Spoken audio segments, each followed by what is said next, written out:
बाक्सा जिल्लानि सालबारि महकुमानि बेन्दोंआव थानाय सालबारि जिल्ला कमिटि बीपीएफ दोलोनि लाइमोन मावख'आव 10 फेब्रुवारि सानखौ 20थि बीटीसी गोरोबथा सान हिसाबै सानसेनि हाबाफारि लानानै सालबारिनि लाइमोन बीपीएफ मावख'आव मेहेरगोनाङै खुंफुंनाय जायो। बे हाबाफारियावनो बाहागो लाफैदों बीपीएफ दोलोनि 2 नं सालबारि बियाबनि एमसीएलए जय मोसाहारि बिथाङा।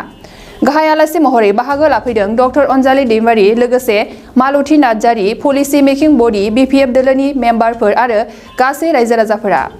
ड०अन दैमारी बिथाङा बाहागो लाना मा फोरमायखो मिथिना लानि। बरपेटा रडनिफ्राय अनजय बसुमतारीनि खौरां। नि साना जाबाय बर' हारिनि बिथा गोलाव सम सोमावसारनायनि उनाव जा मोनथाय मोननाय जा रिकगनिशन मोननाय बेनि मोनसे बिथा बेवहाय आं दिनैनि बे गोथार सानावहाय गासैबो बर' रायजो राजा बीटीसीआव थानाय गासैबो रायजो राजानिसिम आंनि गोरबोनि हामलायनायखौ बावहरो। लोगोसे जायफोरनि थाखाय बे गोरोबथाया जाफुंनाय बिथांमोननोबो आङो हामलायथिखौ बावो। स्पेशली मुंख्लंफोरनो थाखाय आं गोरबोनिफ्राय आरज गाबहरो बिथांमोना जाहाथे आलो गोजोनै जेब्लाबो थानो हायो बिथांमोननि जिउमाया।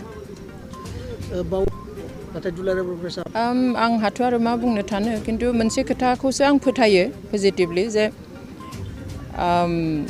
जेब्लासिम मोनसे हारिया थांनानै थागोन अब्लासिम बेवहाय गोदान गोदान आफाद जोनोम जागोन।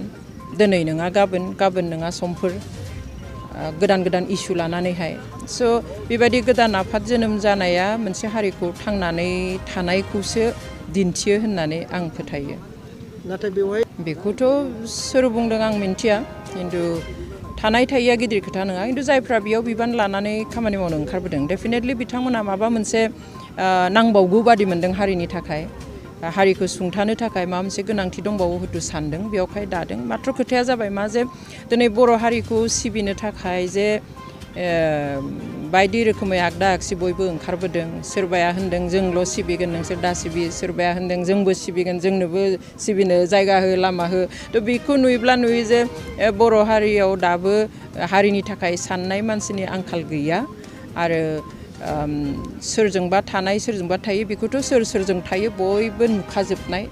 बेवहाय बांद्राय बेफोरखौ सानालासिनो स्पेस होलायनाया मोजां आं बेखौसो सानो।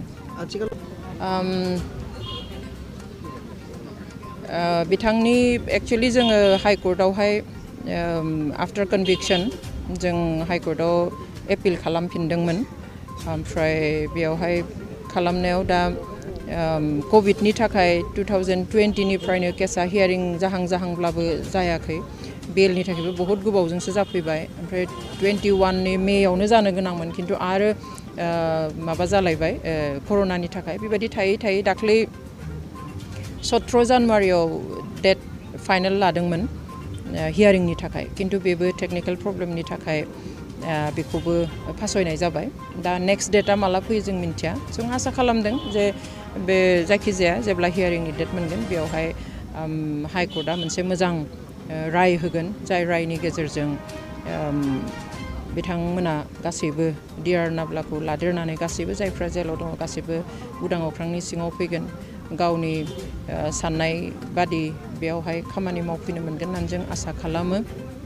आरो सोरखारनिफ्रायबो दङ कर्टआव थाब्लाबो बियो पलिटिकेल क्राइमसो होननानैलाय प्लास अलरेडि NDFBजों एकर्डबो जाखांबाय। बेवहाय सोरखारनिफ्रायबो मावनांगौ दङ आरो कर्टनिल' नङा, कर्टआ मा खालामो होननानैल' हगारनायनि खोथा नङा। आसलते सोरखारहा बिबान दङ बेवहाय।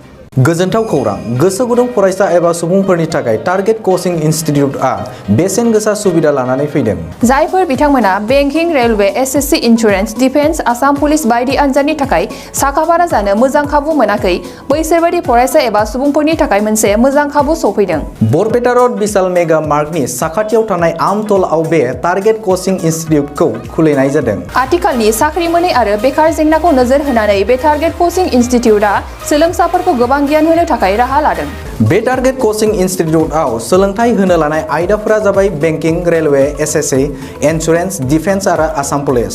जायफोर सोलोंनो गोसो गुदुं बिथांमोना टारगेट कचिं इनस्टिट्यूटआव मुं थिसननो एबा गोबां मिथिनो थाखाय 8134097059 एबा 8638961177 जानबुं नाम्बाराव जगाजग खालामनो हागोन।